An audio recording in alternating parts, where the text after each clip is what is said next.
안녕하세요. 서울대학교 의과대학의 명예교수로 있는 정현채입니다. 오늘은 슬기로운 생로병사에게 두 번째 시간으로 사람은 어떻게 죽는가라는 제목으로 여러 가지를 알아보도록 하겠습니다. 우리나라 사람들 사망 원인을 보는 통계 자료인데요. 가장 최근 통계는 2020년 통계청 자료입니다. 1위가 암으로 돼 있고요. 이거는 뭐 몇 년 사이에도 큰 변화가 없습니다. 2017년 같은 경우에도 암이 1위를 점하고 있었고 아마 몇 년이 지나가도 뭐 큰 변화가 없을 걸로 생각이 됩니다. 제가 40년간 위장 질환 환자들을 봤기 때문에 제 익숙한 위장을 중심으로 해서 한번 살펴보기로 하면은 위장의 표면을 이루는 게 위장 위 상피세포로 이루어져 있습니다. 한편 우리 몸은 뭐 무수하게 많은 세포로 이루어져 있는데 우리가 수십 년 살게 되면은 필연적으로 여러 가지 그 자외선이라든가 또 여러 가지 발암 물질에 노출이 됩니다. 그걸 하나도 노출되지 않고 살아가기는 어려운 일이고요. 그래서 오래 살다 보면 여러 가지 자극으로 변형된 세포가 우리 몸에 정상적으로 된 세포가 이 암세포로 변하면서 오히려 우리 몸을 위협하는 존재로 바뀌어지게 된다. 이렇게 이해를 해볼 수가 있겠습니다. 임무 수행을 마친 세포가 소멸하지 않으면 우리 몸에서 암 같은 병이 발생한다. 또 이렇게 볼 수가 있겠습니다. 세포마다 적혈구, 백혈구 이런 것마다 다 수명이 있기 때문에 일정 수명이 지나면 이게 없어져야 되는 게 당연한 건데 없어지지 않고 남아있으면 이제 문제가 생긴다. 이런 내용이죠. 자, 이 사진의 붉은색 쪽 보이는 오른쪽이 정상세포의 모습이고 왼쪽에 보라색이 암세포의 모습인데 정상세포는 세포가 아주 되게 균일하고도 예쁜 모양으로 줄지어 있는 걸 볼 수가 있습니다. 그러나 왼쪽에 보라색의 암세포를 보게 되면은 우선 세포의 크기가 들쑥날쑥하고 세포 속에 있는 핵의 크기도 들쑥날쑥해서 아주 다르죠. 아주 이상하다는 그 느낌을 바로 받게 됩니다. 현미경을 보면. 그래서 이걸 보고 바로 암 이렇게 진단을 내릴 수가 있게 되는데 그러나 이제 어려운 경우도 많이 있습니다. 진료 현장에서는 암으로 의뢰를 했지만은 여러 가지 검사해 봤더니 오히려 암이 아닌 경우도 있고 암이 아닌 줄 알았는데 반복해서 검사를 해봤더니 암으로 밝혀지기도 하고 이런 그 이유가 현미경상으로 보이는 정상인인 세포는 두 가지가 있습니다. 암세포인 경우가 있고 또 하나는 점막의 손상을 받게 되면 우리 몸에선 자동적으로 재생이 일어나게 되는데 그 재생 중에 있는 세포는 정상세포하고 좀 다른 비정상적인 모습을 보이게 되죠.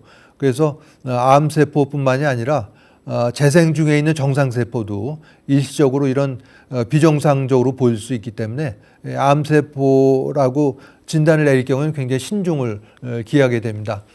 암이 진단이 애매한 경우는 이렇게 다수결로 결정을 하기도 한다는데 이건 뭐 극단적인 경우고 현대 뭐 이런 일은 별로 없겠습니다만 그 병리과 의사가 현미경을 보고 이 암인가 아닌가를 보통 판정을 하게 되는데 그 어려운 경우에는 정말 경험이 더 많은 그 선배 의사를 찾아서 물어보기도 하고 또 다른 물론 현재는 뭐 다른 염색법을 쓴다든가 해서 세포를 보기도 합니다만 이렇게 이거를 통해서 얘기드린 건 암인가 아닌가 이 얘기하기 어려운 경우도 상당히 많이 있다 이런 걸 말씀드립니다. 자, 이건 내시경으로 위를 들여다본 건데 오른쪽 왼쪽 다 비슷하게 보일 겁니다. 처음 보시는 분들은. 그러나 내시경을 오래 한 사람의 눈에는 전혀 다른데 한쪽은 조기 위암이고 또 왼쪽 양성 위궤양이라고 적혀놓은 데는 위가 파인 궤양의 형태로 있다가 궤양이 아물면서 그 흔적만 남은 그런 모습인데 이렇게 그 내시경상으로 비슷하게 보이더라도 사실 내용은 전혀 다른 두 병변을 보여주는 사례라고 할 수가 있습니다. 그래서 우리 몸에서 여러 가지 세포가 생성도 되면서 또 한편으로는 소멸도 일어나야만 우리 몸이 정상 상태를 유지한다 볼 수가 있겠습니다. 세포가 잘 죽지 않고 자꾸 불어나는 게 바로 왼쪽에 있는 암이 되겠고 또 염증 세포 같은 게 죽지 않고 자주 축척이 되는 게 여러 가지 염증성 장질환을 일으키는 원인이 됩니다. 반면에 오른쪽에 세포가 생성되는 것보다는 소멸되는 쪽이 더 많아지게 되면은 이런 재생불량성 빈혈 이런 그 상황이 이루어지게 되는 거죠. 암세포의 이 불로장생한다고 볼 수가 있는데 유명한 게 헬라라는 이름을 가진 세포주입니다. 세포주라고 하는 거는 실험실에서 이 세포주를 배양을 합니다. 무지하게 자꾸 퍼져나가는데 이 세포는 1951년에 작은 경부암으로 사망한 환자에서 유래된 그런 암세포인데 이게 전 세계에 퍼져서 전 세계 실험실에서는 이 헬라 세포주를 기본으로 해서 쓰게 되는 거죠. 암세포의 특징이 바로 이겁니다. 죽지 않는다는 거죠. 마구 불어나고 또 퍼져나가는 전이를 한다는 게 특징이라고 할 수가 있습니다. 또 사람으로 치면은 남의 집을 무단 점거해서 들어가서 닥친 대로 파괴하고 또 세포의 기능이 남아있으라고 정상 세포가 기능이 상실되는 이런 게 그 암세포의 특징이라고 할 수가 있습니다. 또 이번에 우크라이나를 침공한 러시아 군인들처럼 이 몸을 드러내기 전까지 장악하기 전까지는 모습을 드러내지 않는 게 그 특징이라고도 할 수가 있습니다. 어떤 분은 암에 안 걸리고 90살 넘겨서 살 수 있게 온갖 정밀 검사를 좀 다 해달라 이런 부탁을 하는 분들이 있습니다. 사실은 마음 같아서는 한 120살까지 살았으면 좋겠는데 이런 분들한테는 되게 이런 대답을 해드리는데요. 우리 몸에 암이 안 생긴 부위가 세 군데가 있는데 머리털하고 손톱, 발톱이다.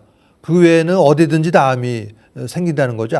아주 희귀한 암을 포함해서까지라도. 그래서 이런 대답을 듣고 나면 상당히 실망한 표정으로 그 발걸음을 돌리는 분들을 종종 보게 되는데 그래서 암이 안 생긴 부위가 거의 없는 것이죠. 또 암이 똑같은 암이어도 증상이 다 다릅니다.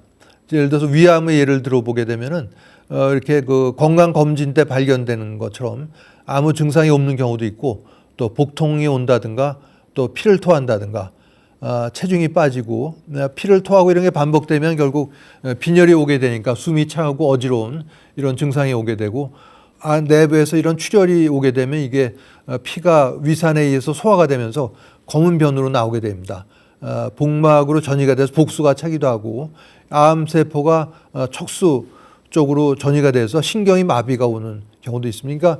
그러니까 똑같은 암인데도 이렇게 정상이 아주 다양하게 온다는 걸 알 수가 있습니다. 다른 암도 다 마찬가지죠. 네.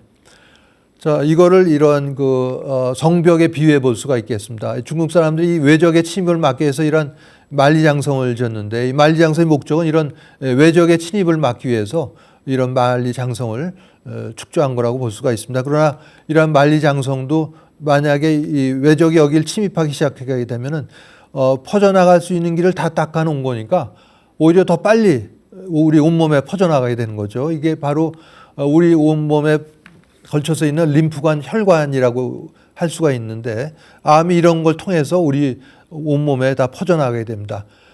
우리 몸도 이 경찰과 같은 역할을 하는 세포가 있어서 정상이 아닌 이상세포 발견되면 이런 거를 검거하고 체포해서 없애는 이런 일들을 하지만은 이런 게 어느 정도를 벗어나게 되면은 결국 암이 온몸에 퍼지는 이런 일이 일어나게 됩니다.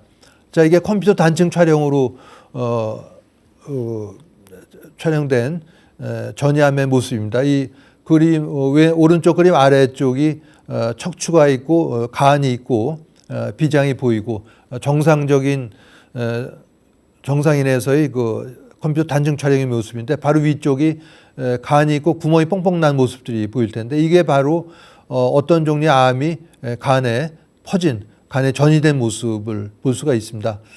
수술할 건가 말 건가를 결정하는데 컴퓨터 단층 촬영을 할 때 이런 소견이 보인다고 하면 이건 수술할 때가 지났다 하는 거를 바로 이 사진만으로 우리가 판정을 할 수가 있는 것이죠. 자, 복강경을 직접 보신 분은 많지 않을 텐데요. 이 복강경의 모습입니다.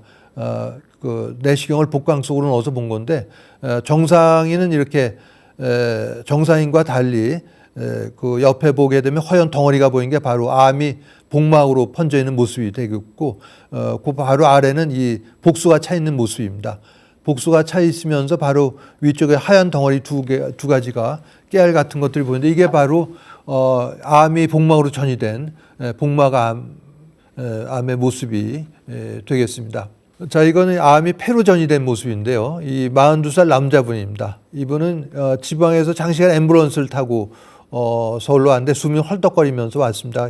갖고 있는 사진을 봤더니 그 오른쪽에 환자분 건데 왼쪽이 정상입니다. 정상인의 가운데 있는 게 그 심장이 되겠고 왼쪽 폐, 오른쪽 폐가 있는데 이 정상에 비해서 환자분의 엑스레이 사진은 허연 덩어리들, 이게 전이된 암이죠. 그러니까 숨을 쉴 수 있는 폐 조직이 거의 남아있지 않은 걸 알 수가 있습니다. 이 얼마나 숨이 차겠어요, 이런 경우에. 이게 아까 간 전이와 더불어서 또 폐로 암이 전이된 모습을 보이고 있습니다. 암이 간으로 전이된 경우에는 이러한 그 작은 구멍들이 뻥뻥 난 걸 볼 수가 있는데, 원발성 간암이라고 하는 것은 암이 간에서 시작된 그런 암을 얘기를 합니다. 이 CT 사진을 보게 되면은 간의 상당 부분을 이 암 덩어리가 차지하고 있는 이런 모습을 보실 수가 있습니다. 이런 간암으로 세상을 딴 유명인을 보면은 독일의 작곡가 요하네스 브람스를 들 수가 있겠고, 우리나라에서는 건축가 김수근 선생을 들 수가 있습니다. 김수근 선생은 55의 젊은 나이에 세상을 떠났는데, 세상을 떠나던 해에 입원해 있으면서 병이 깊어졌을 때 병문안 온 후배에게 이렇게 얘기했다고 합니다. 내가 50년 살았지만은 그 일하고 여행 다니고 노는 걸 다른 사람보다 3배는 했으니까 150살까지 산셈이지 하고 담담하게 삶을 마무리했다는 얘기가 전해지고 있습니다. 자, 위암의 여러 모습입니다. 제일 윗줄의 왼쪽이 덩어리 형태의 암이죠. 이 위암은 수술할 때 외과 의사가 개복을 하고 손을 넣어서 이 암덩어리를 만져보면서 위를 이 정도 잘라야겠다 이런 걸 결정을 하게 되는데, 이 덩어리가 있는 암 바로 옆에 이 조기 위암의 형태, 이런 건 만져지지는 않습니다. 암은 암인데 너무나 그 덩어리 같은 걸 형성을 하니까 만져지지 않는 거죠. 그래서 이런 경우에는 수술하기 전에 내시경을 이용을 해서 암이 있는 부위에 이렇게 쇠로 클립 같은 걸 꼽아줍니다. 그러면은 덩어리가 만져지지 않더라도 외과 의사가 개복을 하면서 요걸 만져봄으로써 여기가 암이 있는 위치니까 위를 이만큼 잘라내야겠다 이런 걸 결정을 하게 됩니다. 아까 위암의 증상도 아주 다양하게 그 서로 다르다는 걸 말씀드렸는데, 형태도 이와 같이 다른 걸 알 수가 있습니다. 제가 보기에는 똑같은 형태의 위암이 하나도 없습니다. 전부 다르다는 걸 알 수가 있습니다. 보이지 않는 암의 일종인데 51세 여자 분의 사례입니다. 이분은 2달 전부터 속이 쓰리다고 해서 왔었는데 다른 증상, 체중이 빠지거나 이런 건 전혀 없었고 진찰상에도 이상이 없었고 5년 전 내시경 검사 한 적인데 이상이 없었다고 합니다. 근데 보면은 바로 앞에 슬라이드에서 보셨던 것처럼 어떤 덩어리라든가 이런 형태는 전혀 보이지 않습니다. 이 경우에는 암이 위 벽을 타고 퍼지는 특수한 형태의 암이어서 그냥 내시경으로 잘 보이지 않는 그런 위암의 형태인 것이죠. 또 이 암도 하나만 앓게 되면 얼마나 좋겠습니다만 3중암의 사례도 있습니다. 이 65세 이 남자분은 그 43살 때 대장암이 진단되면서 오른쪽 장을 절단했는데 그 뒤 4년 뒤에 조기 위암이 발견됐습니다. 그래서 입원에 있는 그 화살표처럼 위장을 절제했고, 또 13년 뒤에 여기서 끝날 줄 알았더니 13년 뒤에 다시 소장에 또 암이 생겨서 소장을 부분 절제했던, 이게 암이 그 하나 생겼다고 그래서 거기서 끝나는 게 아니라 2중암, 3중암이 얼마든지 생길 수가 있는 것이죠. 그래서 암 진단받은 분들도 그 다음 또 다른 암이 생길 수 있다는 걸 늘 염두에 둬야 됩니다. 저도 방광암 진단을 받은 암 환자지만 얼마든지 또 제2의 암, 제3의 암이 또 생길 수 있는 소지가 얼마든지 있다고 할 수가 있습니다. 자, 항암 화학요법은 요새 암 치료에 있어서 필수 불가결한 존재인데, 항암요법이 발견된 역사를 보게 되면은 항암요법이 이렇게 여러 가지 부작용과 독성을 나타내는 걸 알 수가 있습니다. 2차 세계대전 중에 겨자가스라는 독가스 살포로 희생된 군인이 있었는데, 이 부검을 하다 보니까 골수가 파괴된 사실을 발견을 하게 됩니다. 그래서 이때 과학자들이 아이디어를 내서 그러면은 골수를 침범하는 암에다 이걸 써보면 어떻겠는가 해서 구조식을 변경해서 나이트로젠 머스타드라는 항암제가 1942년 12월에 림프종이라는 암 환자에 처음으로 사용하게 된 거죠. 이 항암 화학요법의 시초 태생이 결국 이런 독게스로부터 시작이 된 것이기 때문에 이런 항암 화학요법을 할 때 여러 가지 부작용이 온다 하는 그 이유를 아마 이해를 하실 수 있을 겁니다. 그러나 요새는 이러한 부작용을 없애는 여러 가지 새로운 새 시대의 항암제들이 계속 나오고 있는 게 현실입니다. 위에 55세 남자는 제 고등학교 동창이었는데 12년 전쯤에 말기암 진단 받고 나서 수술할 수가 없으니까 항암 화학요법을 시작을 했습니다. 한 1년은 가겠다 했는데 3개월 만에 결국 세균 감염으로 세상을 떠났는데 이 장례식장에 가봤더니 임종 시에 유모도 한마디 했다고 가족들이 얘기를 해줬습니다. 또 아래 65세 여자분은 수술할 수 있는 줄 알고 수술을 해봤더니 복막에다 퍼져서 말기암이 된 거죠. 그래서 6개월밖에 못 산다 했는데 이런 항암 화학요법을 받으면서 3년 반씩이나 예상했던 것보다 3년이나 더 생존하다가 중환자실에 사망했던, 그래서 똑같은 말기암이라고 할 수 있는 경우라도 항암 화학요법을 쓸 때 반응이 개개인마다 다 다르다 하는 걸 알 수가 있습니다. 제일 어려운 점은 항암제가 암세포만 이 타격을 주는 게 아니라 이 정상세포에도 이 손상을 주는다는 게 항암 화학요법의 가장 어려운 점이라고 할 수가 있겠습니다. 자, 이 기생충이나 세균 같은 거는 이 정상세포하고 아주 다르기 때문에 구충제나 항생제를 써서 얼마 내에 치료가 어렵지 않게 할 수가 있는데, 암세포의 경우에는 암세포라는 게 어디 외부에서 들어온 게 아니라 우리 몸에 있는 세포가 변한 거기 때문에 그 암세포 자체가 우리 몸의 정상적인 부분을 같이 갖고 있는 거죠. 그래서 이 치료가 어렵다는 겁니다. 그러니까 구충제나 항생제 쓰듯이 우리 몸 또 우리 세포와 전혀 다른 형태가 아니라 우리 몸의 정상적인 부분을 갖고 있는 거기 때문에 이것만 구충제나 항생제 쓰는 것처럼 치료하기가 쉽지가 않다는 게 이런 항암 화학요법의 어려운 점의 하나라고 할 수가 있겠습니다. 세균 감염, 또 폐렴, 또 여러 가지 출혈, 이런 다른 원인으로 사망을 하게 된다는 걸 또 말씀을 드리게 싶습니다. 암에 대한 여기까지는 여기까지고요. 다음에 심장 혈관 질환이죠. 심근경색의 경우에는 심장의 그 동맥을 통해서 산소와 혈액을 공급하는 이 관상동맥이 막히면서 막힐 경우에는 심장 근육이 썩는 거죠. 이 심근경색이라고 얘기를 하는데 1980년대 초반은 어떤 치료를 했냐? 치료가 사실 없었습니다. 이제 제가 내과 전공을 시작하던 게 1980년대 초반인데 워낙 병이 심하니까 응급실에 도착할 당시에 이미 사망한 상태로 도착을 하거나 그렇지 않은 경우에는 이렇게 절대 안정이 유일한 치료였습니다. 침대에 누워서 그 식사는 물론이고 대소변도 침대에 누워서 받아내고, 그리고 워낙 통증이 심하니까 몰핀 같은 아주 강한 마약성 진통제를 4시간마다 정맥 주사를 하는 이런 치료를 하면서 살아남은 살게 되는 거고, 죽게 되면은 자기 팔자소관이다 이렇게 보통 다루었는데, 요즘 들어와서 이게 달라진 거죠. 그게 달라졌습니다. 이게 좁아진 관상동맥, 심장에 혈류를 공급하는 혈관을 가만두지 않고 이 풍선을 이용해서 넓히고 스텐트를 이용해서 넓혀주는 이런 치료가 요즘 이런 그 심근경색의 표준 치료로 자리를 잡게 됐습니다. 이 아래쪽에 있는 사진이 조영제를 넣고 찍은 건데, 왼쪽에 이 관상동맥이 좁아진 부분이 보이는데 이런 스텐트를 넣고 나서 넓어진 부분이 보이고 있습니다. 그러나 이러한 심근경색이라는 것 자체가 워낙 심각한 병이기 때문에 그 사망률이 높은 이런 시술을 하다가 수술대 위에서 사망하는 경우도 있고, 제 후배 교수의 부친이 바로 그런 일을 겪기도 했는데 시술 도중 사망하기도 합니다. 또 한 달 후쯤 시술하고 나서 합병증으로 사망을 하기도 하고, 그래서 이러한 관상동맥이 막히는 이런 심근경색에 대한 치료가 이러한 본격적인 치료가 시작된 것도 그렇게 역사가 오래되지 않는다, 이런 걸 말씀드릴 수가 있습니다. 전체 심근경색의 3~4%는 통증이 없고 대개 당뇨라든가 만성 폐질환, 고령때 이런 경우에 많이 있다고 하는데, 마치 이거는 불이 나면 화재 경보기가 울려야 되는데 화재 경보기가 고장난 거에 비유할 수가 있겠습니다.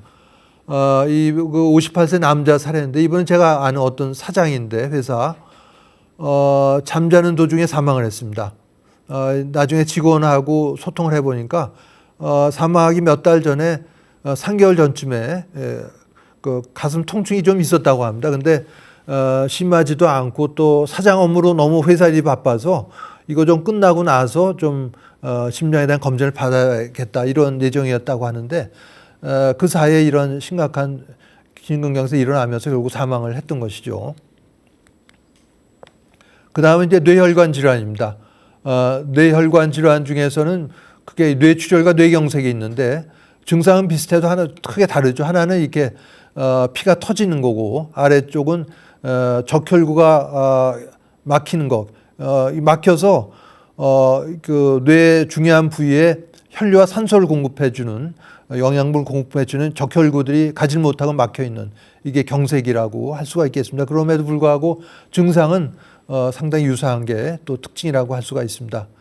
자, 죽음은 다 이렇게 뭐 언제 올지 모르는 게 예측 불허성이 그 죽음의 특징 중에 하나라고 할 수가 있겠습니다. 이건 어느 약 광고를 패러디한 것인데요. 그 최근 통계 보면은 우리나라에서 1년에 사망하는 환자가 30만 4,900명입니다. 하루에 835명이 사망을 했는데 이 약 광고에 의하면 지난 일주일 동안 4일간의 야근 또 3일 3번 기름진 식사도 하고 운동은 단 30분도 안 해봤다 그런 내용인데 저는 이거를 죽음에 관해서는 잠시도 생각해 본 적이 없다 이렇게 바꿔서 이 광고를 바꿔봤습니다. 자, 이거는 2010년에 아침 출근길에 일어난 사고입니다. 버스 충돌 사고로 20여 명의 사상자가 났다는 기사였는데 이런 일은 뭐 이때만 일인 게 아니라 지금 이 순간도 이런 사건 사고는 그치지 않고 일어나죠. 죽음의 예측 불허성을 보여주는 한 그 사진이라고 볼 수가 있습니다. 이 독일의 테너 프리스 분델리라는 독일의 테너는 제가 고등학교 때부터 좋아했던 테너이기도 한데 36개 생일을 앞두고 별장 계단에서 발을 잘못 디디는 바람에 굴르면서 실족사 즉사를 하게 됩니다. 36개 생일 별로 앞두고 이런 일들도 많이 일어나고 있는 거죠. 이분도 1시간 전만이라 하더라도 자기가 실족사에서 사망할 거로 생각은 전혀 하지도 않았을 겁니다. 제가 전공의 때 경험한 사례입니다. 이 40살 가정주부인데 이분이 그 파상풍이 발생해서 왔습니다. 파상풍의 특징이 근육이 마비되는 거기 때문에 호흡이 곤란하고 그래서 인공호흡기 치료를 중환자실에까지 가서 받았지만은 폐렴이 겹치면서 결국 사망하고 말았는데 사연을 알아봤더니 이분이 집안 대청소하기 위해서 의자를 여러 개 폭에서 올려놓고 총채를 들고 천장에 먼지를 털러 갔다가 의자가 기우뚱하면서 무너지면서 어항이 있는 대로 떨어졌다고 합니다. 어항이 깨지면서 어항에 묻어있던 파상풍균에 감염이 되면서 결국 파상풍이 왔던 것이죠. 파상풍은 우리 도처에 다 있습니다. 흙 속에도 있고 이 먼지나 흙 속에 얼마든지 있기 때문에 그래서 어린이들이 나가서 놀다가 다쳐서 흙이 잔뜩 묻은 채 피가 흐르고 나왔는데 이제 해줄 가장 큰 일은 빡빡 닦아주는 게 가장 중요합니다. 수돗물에 비누로 깨끗이 닦아서 흙이 남아있지 않게 해주는 게 무엇보다도 가장 중요한 치료라는 걸 강조를 합니다. 이 그림은 1908년에 콜레라한 사람이 그린 사형선고란 그림인데 이 당시에는 뭐 암이나 이런 것보다도 결핵이라든가 매독 이런 감염병이 치료약이 없었기 때문에 아마 그런 진단을 받는 환자의 모습을 사형선고라는 모습으로 그려내고 있습니다. 출산 키트를 농어촌에 보급한 적이 있습니다. 그 목적은 이 녹슬고 지저분한 가위로 출산했을 때 탯줄을 자르게 되면은 여기에 묻어있던 파상풍균이 감염이 되면서 아이가 사망하기 때문에 이걸 막고자 정부에서 이 일회용 면도날이 들어간 출산 키트를 배급한 적이 있었는데 이걸로 인해서 굉장히 많이 줄어들었죠. 역사적으로 보면 이 강정일당이라는 분이 있었습니다. 남편의 스승이 된 여인이라는 제목으로 1700년, 1800년에 생겼던 분인데 이 기록에 보면 이미 5남 3녀를 잃은 정일당은 아이에게 이름을 지어주고 사랑을 기울여 키웠다. 그러니까 8을 잃고 9번째를 키웠는데 둘이 안 된 이듬해 사흘에 죽고 만다. 슬프고 슬퍼 차마 버려두지 못하고 글을 지어 기록한다, 이런 내용이 조선의 여성들이란 책에 잘 기록이 되어 있는데, 이런 파상풍 같은 걸로도 영유아 사망로도 많이 사망을 했던 것이죠. 그러니까 원인을 몰랐기 때문에 이런 일이 일어나면서 이런 것들이 영유아 사망률이 높은 데 크게 일조를 했던 거 볼 수가 있습니다. 이 그림은 그 영국의 귀족이었던 헨리 테이트 백작이 평소에 자신이 모은 미술품을 영국 정부에 기증을 하면서 테이트 미술관이 생겨나게 되는데, 이 테이트 백작은 헨리 테이트 백작이죠. 이 필즈라는 화가의 재능이 뛰어난 걸 보고 그림을 주문하게 됩니다. 그림을 주문할 땐 보통 이제 그림이나 역사 신화의 한 장면을 그려달라 이렇게 부탁을 하는 게 보통인데, 이때 그 헨리 테이트 경우는 특이한 부탁을 합니다. 당신이 살아오면서 가장 감동적인 순간을 그려달라. 그런 부탁을 듣고 필즈는 실제로 몇 년 전에 크리스마스 전날 죽은 아들을 떠올리면서 그림을 그리게 됩니다. 이 가운데 있는 게 그 고열루가 호흡곤란을 신음하는 서너 살 배기 사내가 있고, 그 바로 뒤에 그 필즈 화가 자신, 옆에는 머리를 파묻고 흐느끼고 있는 아이의 엄마, 턱을 개고 있는 사람이 구스타프 머레이라는 실존인인데, 왕지는 의사가 지켜보고 있는 거죠. 이걸 통해서 볼 수 있는 거는 불과 120년 전인데 아무것도 해줄 수 있는 게 없었던 거죠. 지금 같으면은 중환자실에 가서 인공호흡기를 장착한다든가 강력한 항생제를 쓴다든가 이런 치료를 할 수 있었음에도 불구하고 불과 120년 전에 아무것도 할 수 있는 게 없으니까 왕진한 의사가 밤을 같이 새면서 턱을 괴고 지켜보고 있었던 겁니다. 이걸 화가 자신은 살아오면서 가장 감동적인 순간으로 그림을 그리기도 했습니다. 자, 이 전쟁을 거치면서 많은 치료 기술이 발달하게 되는데, 6.25 때에서는 유행성 출혈률로 갑자기 신장 기능이 망가지면서 많은 유행군 장병들이 사망을 했는데, 이때 급성 신부전증에 대한 치료 기술이 발달하게 되고, 그 뒤에 있었던 베트남전에서는 갑자기 숨을 못 쉬고 사망하는 급성 호흡부전에 대한 치료법이 크게 발달하게 됩니다. 전쟁을 거치면서 이런 의술이 발달하게 됐다는 게 상당히 또 역설적이다, 얘기를 드릴 수가 있겠습니다.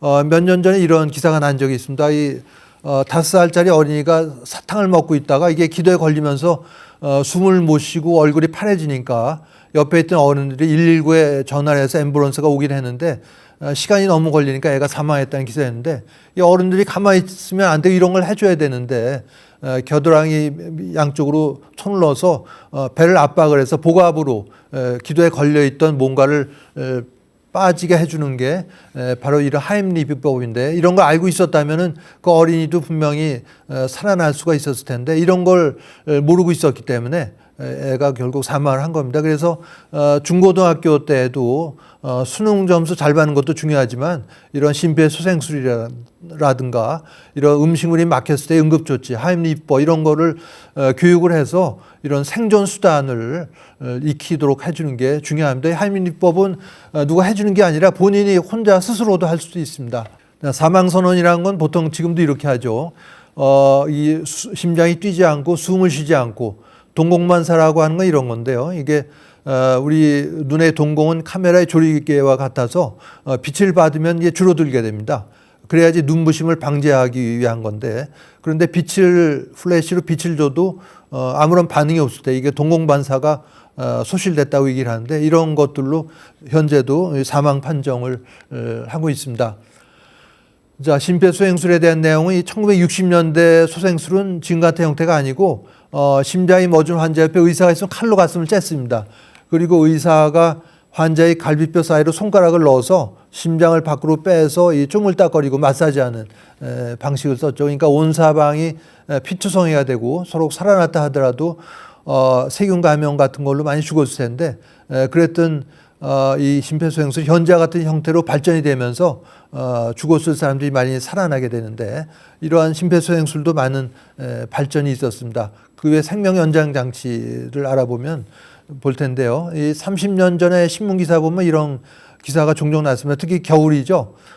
쓰레기통 속에 보고알을 일가족이 끓여 먹고 모두 사망했다, 이런 슬픈 사연이 종종 보도되기도 했었는데, 그 이유는 보고알이 근육을 마비시키는 일을 합니다. 우리가 호흡을 한다는 거는 폐가 폐 주위에 있는 횡격막 또 갈비뼈 사이에 있는 근육이 수축과 이완을 하면서 숨을 쉬게 되는데 보고 도구로 이 근육이 마비가 되면서 숨을 못 쉬게 되니까 사망을 하는 거죠. 그래서 보고 도구를 먹고 잘못 먹고 숨을 못 쉬는 경우에는 어떻게 해서든 이 인공호흡기를 구해서 숨을 쉬게 해주면은 잘 넘기게 하면은 분명히 살아날 수가 있는 것이죠.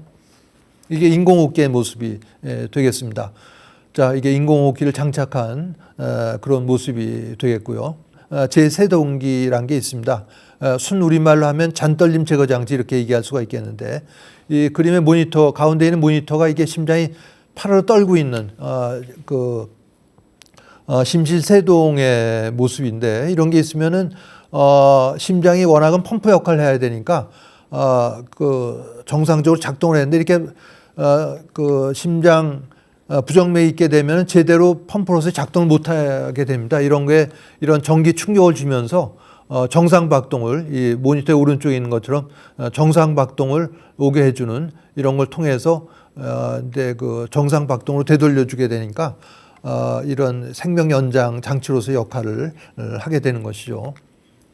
자, 야외에서 물에 빠진 사람을 건져냈을 때 아무것도 없을 경우 그냥 입을 하는 수밖에 없겠지만 병원 같은 경우에는 이런 기도 삭관을 하게 됩니다. 이런 장치를 이용해서 플라스틱 튜브를 넣어주는 게 훨씬 효과적인 기도 삭관이 이루어질 수가 있는 것이죠. 자, 이거는 이제 제가 2012년도에 한국여의사회에서 이런 중흥 강의를 할 때 어떤 여의사 한 분이 제보해 준 내용입니다. 우리나라에서 의과대학을 졸업하고 미국에 건너가서 마취과 의사로 활동하던 분이 주인공인데 미국에는 유대인들이 사는 큰 병원이 많아서 거기서 주로 심장수술 마취를 전공을 했다고 합니다. 근데 수술은 이제 외과 의사가 할 텐데 이 외과 의사가 평소에 동양인을 좀 비하하는 성숙하지 못한 버릇을 갖고 있었다고 해서 이 마취과 의사도 늘 무시를 했다고 합니다. 그러다 어느 날 외과 의사의 심장이 멎는 응급사태가 발생을 한 거죠. 동료들이 달려들어서 심폐소생술 했지만 돌아올 기미가 없어서 그만 끝내자 마무리하려고 했는데 한국인 마취과 의사가 봤더니 자기를 늘 무시하던 외과 의사이긴 했지만 수술 하나는 잘하는 외과 의사라서 아깝다는 생각이 들어서 자기가 좀 더 해보겠다. 혼자 자청을 하고 나섭니다. 그래서 20-30분 정도 혼자 심장 마사지를 했는데 그때 어떤 일이 있었냐면 이 외과 의사가 체외 이탈을 해서 공중에 떠서 본 거죠. 봤더니 심폐소생술을 하고 있는 자기 친구들 미국인 의료진은 거의 성의 없이 흉내만 내고 있는 것처럼 보였다고 하는데 자기가 늘 무시했던 한국인 마취과 의사 혼자 몸에 땀을 흘리면서 마사지한 걸 본 거죠. 그래서 다시 살아나서는 날 살리건 당신이 하면서 대하는 태도가 180도 바뀌었다. 이렇게 실제 일어났던 사건을 보고를 해주기도 했습니다.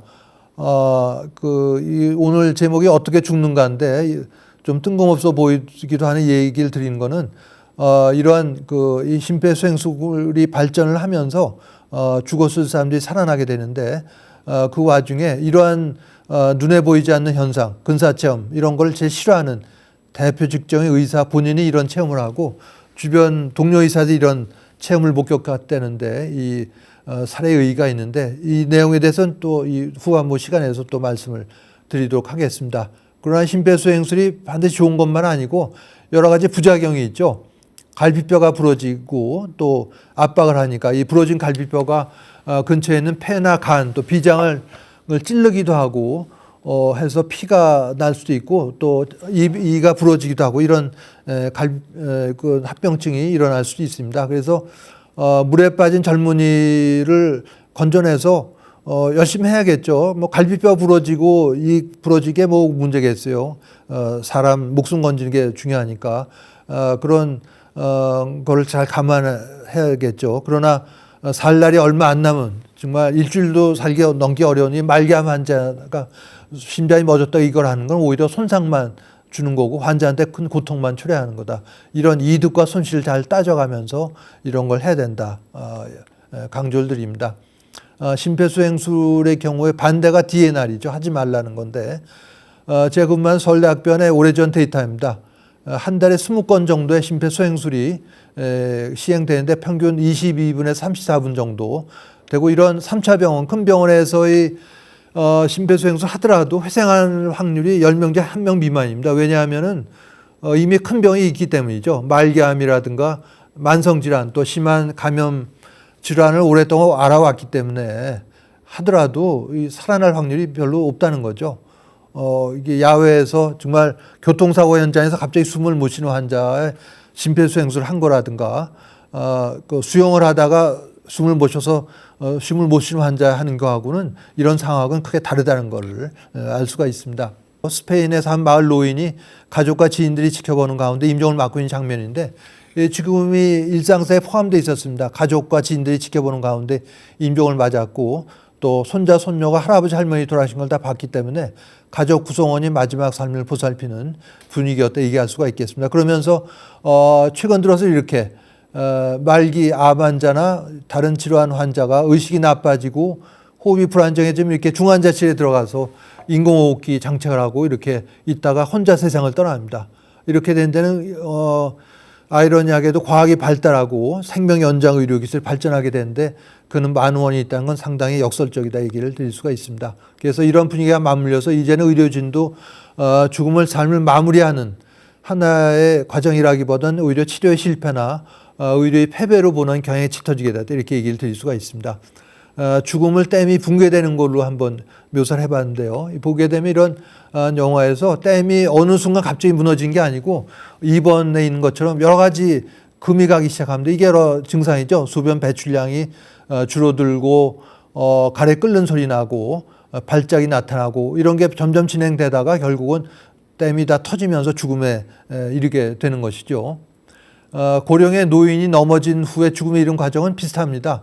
낙상으로 인해서 골절을 하게 되면은 장기간 누워 있게 되고 그러면 욕창, 폐렴이 오고 이게 결국은 폐혈증이 되면서 결국은 사망에 이르는 게 거의 고령의 노인이 넘어지고 후에 이르는 비슷한 과정이고 죽음에 나타난 수개월 전에 나타난 증상이 이런 걸 들 수가 있습니다. 체중이 빠지고 식욕이 감퇴하고 세상사에 대한 관심도 없어지죠.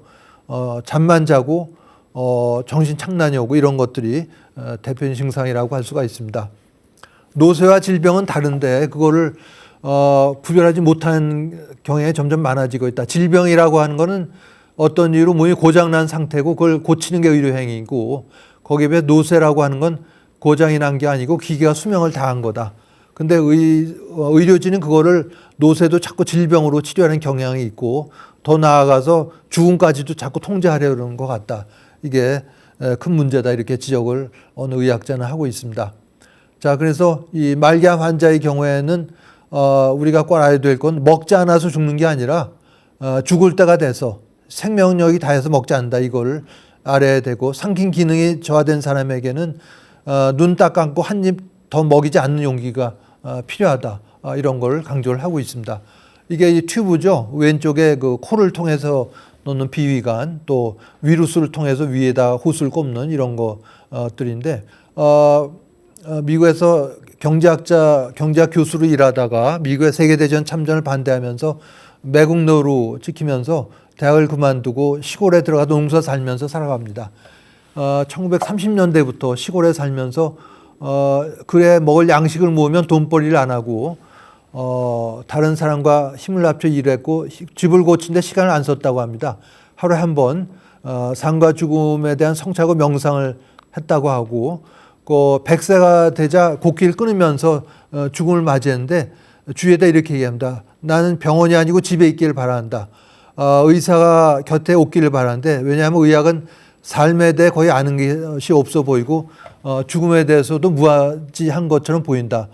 또 단식을 원하는데 얘기했고 죽음의 과정을 예민하게 느끼고 싶기 때문에 진정제, 진통제 이런 거 쓰고 싶지 않을까. 조용히 화장되길 바라고 장례식도 열지 말라 이런 유언을 남겼습니다.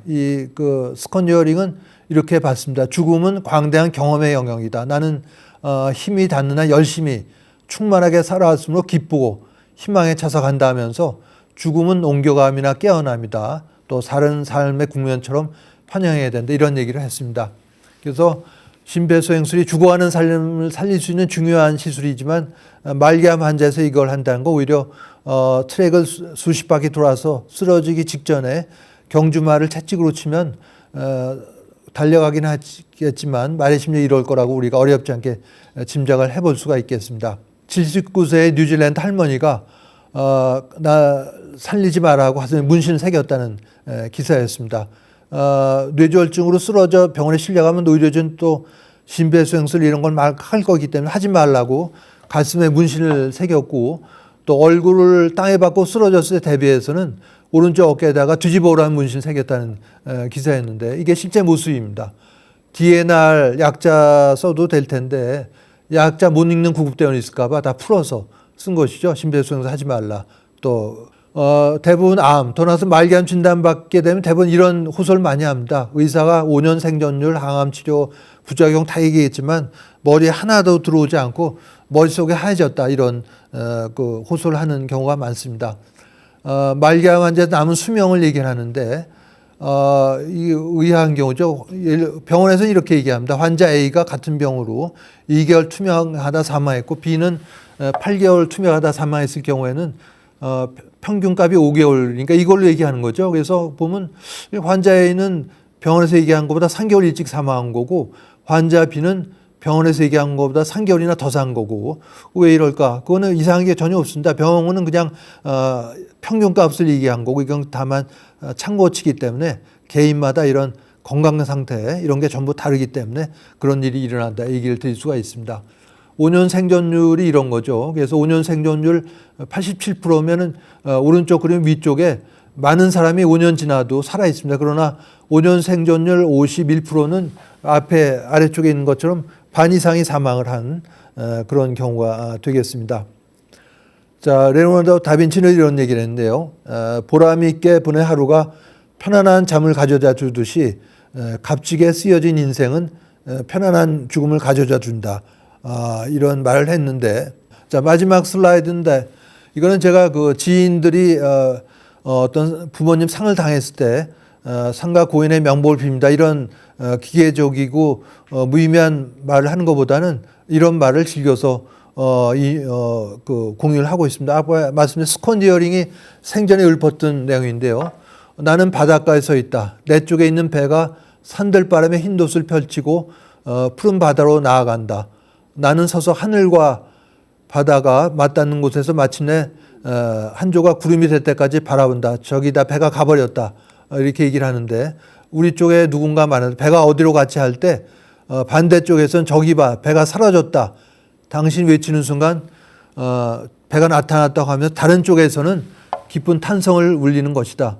그리고 그것이 우리가 죽음이라고 부르는 것이다.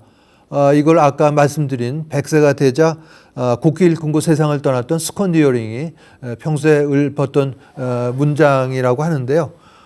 이게 그 정말 주변에 부모님이나 사랑하는 가족과 그 사별한 분들에게 제가 공유하는 그런 문장이고 이걸 오늘 말씀드렸습니다.